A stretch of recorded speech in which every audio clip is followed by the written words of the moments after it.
ఇక ఈయన మాట్లాడుతూ ఉన్నారు. ఉప ఎన్నికలకు సిద్ధమవ్వండి, బీఆర్ఎస్ కార్యకర్తలకు కేటీఆర్ పిలుపు. రాష్ట్రంలో ఉప ఎన్నికలకు సిద్ధంగా ఉండాలని బీఆర్ఎస్ కార్యకర్తలకు పార్టీ వర్కింగ్ ప్రెసిడెంట్ కేటీఆర్ పిలుపునిచ్చారు. త్వరలో రాష్ట్రంలో ఉప ఎన్నికలు వస్తాయని సోమవారం ఎక్స్లో పేర్కొన్నారు. ఈ మాట ఎన్నన్నాడు? ఇప్పుడు ఇప్పటికి ఒక 40 సార్లు కావచ్చేమో. ఉప ఎన్నికలు వస్తాయి అని చెప్పేసి 40 సార్లు కావచ్చు. మరి అది వచ్చింది లేదు, సచ్చింది లేదు.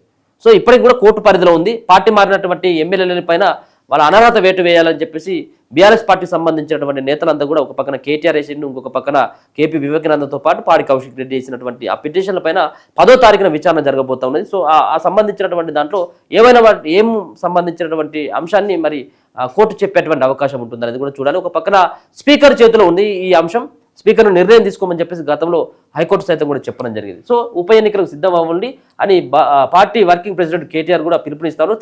త్వరలోనే రాష్ట్రంలో ఉప ఎన్నికలు వస్తాయని సోమవారం ఎక్స్లో పేర్కొన్నారు.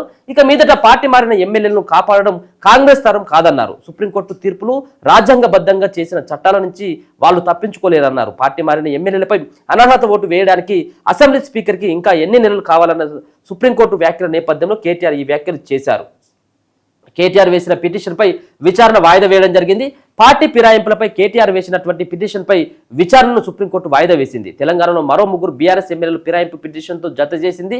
వీటిని ఈ నెల 10న విచారిస్తామని తెలిపింది. కారు గుర్తుపై గెలిచి పార్టీలు ఫిరాయించిన పోచారం శ్రీనివాసరెడ్డి, ఎం సంజయ్ కుమార్, కాళయాదయ్య, బండ్ల కృష్ణమోహన్ రెడ్డి, ప్రకాష్ గౌడ్, గూడె మహిపాల్ రెడ్డి, అరకెపూడి గాంధీపై చర్యలు తీసుకునేలా అసెంబ్లీ స్పీకర్ను ఆదేశించాలని కేటీఆర్ ఇటీవల వీళ్ళు చేస్తేనేమో సంవత్సరం, వేరే వాళ్ళు చేస్తేనేమో ఇంకో కిందికి లెక్క కడతారు అన్నట్టు. గతంలో వీళ్ళు చేసింది కూడా అదే కదా. ఒక పార్టీ బీఫామ్ పైన గెలిచినటువంటి ఎమ్మెల్యేలు ఈ పార్టీలోకి లాక్కున్నటువంటి చరిత్ర ఇక్కడ బీఆర్ఎస్ పార్టీకి ఉంటుంది, వీళ్ళ నాయనకు ఉంటుంది, కేసీఆర్కి. మొత్తం ప్రతిపక్షాలు లేకుండా, సిఎల్పీని లేకుండా వీళ్ళ పార్టీలోకి విలీనం చేసుకున్నటువంటి వ్యక్తులు ఎవరు అంటే వాళ్ళు చేస్తేనేమో తప్పు లేదు, ఇంకోరు చేస్తేనేమో తప్పు. సరే ఏది చేసినప్పుడు కూడా వాళ్ళు చేసింది తప్పే, వీళ్ళు చేసింది తప్పే.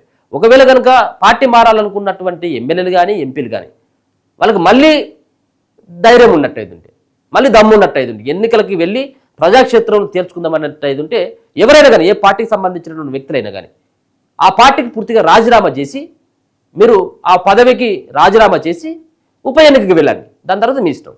కానీ ఇటువంటిది ఏది గోడ మీద పిల్లలు లెక్క ఎక్కడ ఆ ప్రభుత్వం ఉంటే అక్కడ ప్రభుత్వంలోకి పోవడం, మనకు సంబంధించినటువంటి వ్యవహారాలన్నీ కూడా చక్కబెట్టుకోవడం, ఇది పరపాటిగా మారిపోయింది. కానీ చట్టంలో కొంత మార్పు రావాల్సినటువంటి అవసరం ఉంటుంది.